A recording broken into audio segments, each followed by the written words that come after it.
Assalamualaikum warahmatullahi wabarakatuh. Halo semuanya, saya Anissa Dwi Hamdani dari kelas 1B Program Studi Pendidikan Guru Sekolah Dasar dari UPI Kampus Cibiru.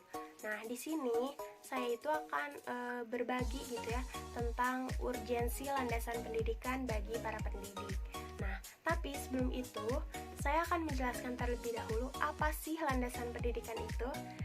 Nah, jadi landasan pendidikan itu terdiri dari dua kata, yaitu landasan yang artinya sebuah dasar, tumpuan ataupun pondasi, dan juga pendidikan yang artinya adalah proses yang dilakukan secara sadar dalam menuntut ilmu gitu. Atau pada hakikatnya itu pendidikan itu merupakan proses humanisasi atau memanusiakan manusia. Nah, jadi landasan pendidikan itu merupakan seperangkat asumsi yang menjadi titik tolak dalam rangka pendidikan. Nah, menurut Reja Mudia Harjo, rangka pendidikan itu ada dua, yaitu studi pendidikan dan juga praktek pendidikan.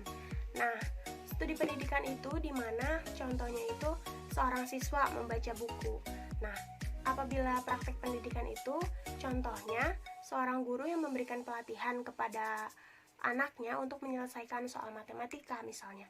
Jadi, seorang siswa itu akan melakukan praktek pendidikan yang sudah dipelajari melalui studi pendidikan oleh dirinya sendiri seperti itu. Landasan itu ada berbagai jenis. Di sini saya mengambil landasan pendidikan berdasarkan sumbernya. Yang pertama itu ada landasan religius pendidikan, yang kedua ada landasan filosofis pendidikan, yang ketiga ada landasan ilmiah pendidikan, dan yang keempat ada landasan hukum atau landasan yuridis pendidikan. Nah, untuk landasan religius pendidikan itu merupakan seperangkat asumsi yang bersumber dari ajaran agama yang dijadikan titik tolak dalam pendidikan. Di sini contohnya ada pada Quran surat Al-Mujadalah ayat 11 yang artinya itu Allah akan mengangkat derajat orang-orang yang beriman di antaramu dan orang-orang yang berilmu beberapa derajat. Dan Allah Maha teliti terhadap apa yang kamu lakukan. Jadi di sini itu maknanya adalah dari ayat tersebut itu bahwa orang yang berilmu itu harus disertai dengan iman karena akan dapat memanfaatkan ilmunya dengan baik. Kemudian ada landasan filosofis pendidikan. Landasan filosofis pendidikan itu merupakan asumsi-asumsi yang bersumber dari filsafat yang menjadi titik tolak dalam pendidikan. Nah, contohnya itu ada penganut aliran realisme. Nah, di sini itu berpendapat bahwa pengetahuan yang benar diperoleh manusia melalui pengalaman diri. Nah, jadi implikasi dari penganut realisme itu mengutamakan metode pengajaran yang memberikan kesempatan kepada para siswanya untuk memperoleh pengetahuan melalui pengalaman secara langsung, misalnya seperti observasi, praktikum, ataupun juga pengalaman tidak langsungnya itu seperti melalui membaca laporan-laporan penelitian dan sebagainya. Kemudian ada landasan ilmiah pendidikan. Nah, landasan ilmiah pendidikan adalah asumsi-asumsi yang bersumber dari disiplin ilmu tertentu yang menjadi titik tolak dalam proses pendidikan. Nah, di sini itu ada berbagai jenis landasan ilmiah pendidikan ya. Antara lain itu seperti landasan psikologis pendidikan, landasan sosiologis pendidikan, landasan histori pendidikan, dan lain sebagainya. Nah, contohnya itu landasan psikologi pendidikan adalah suatu landasan di mana proses pendidikan yang membahas berbagai informasi tentang kehidupan manusia pada umumnya serta gejala-gejala yang berkaitan dengan aspek pribadi tentang perkembangannya sesuai tahap tertentu untuk mengenali dan menyikapi manusia sesuai dengan tahap perkembangannya.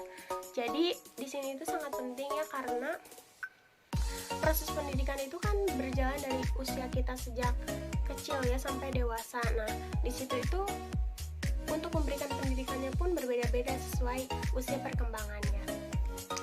Yang keempat ada landasan hukum atau yuridis pendidikan yang merupakan asumsi-asumsi yang berasal dari peraturan perundang-undangan yang berlaku yang menjadi titik tolak pendidikan.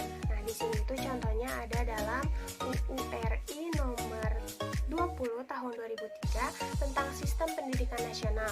Dinyatakan bahwa setiap warga negara yang berumur 7 sampai dengan 15 tahun wajib mengikuti pendidikan dasar, terdapat pada pasal 6. Nah, setelah mengetahui apa itu landasan pendidikan dan berbagai jenisnya, di sini manfaat landasan pendidikan itu adalah sebagai titik tolak atau acuan konsep, prinsip, dan teori untuk pendidik dalam rangka melaksanakan praktik pendidikan dan studi pendidikan.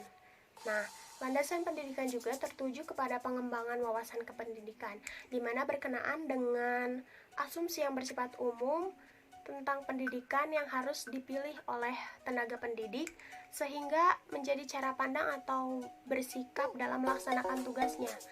Nah, di sini itu setelah dipilih, itu tuh nantinya akan berfungsi memberikan dasar rujukan konseptual dalam rangka praktik pendidikan dan studi pendidikan. Nah, jadi landasan pendidikan itu sangat penting untuk para pendidik karena landasan pendidikan itu merupakan acuan atau asumsi-asumsi yang bisa dijadikan sebagai titik tolak untuk para pendidik dalam proses praktik pendidikan dan studi pendidikan, di mana bisa dijadikan acuan konsep, prinsip, ataupun teori. Jadi landasan pendidikan itu sangat penting dikuasai atau dipahami oleh para pendidik karena nantinya akan menciptakan proses pendidikan yang baik dan juga menciptakan peserta didik yang berprestasi dan juga berhasil. Nah, cukup sekian pendapat yang dapat saya sampaikan. Terima kasih sudah menonton video ini.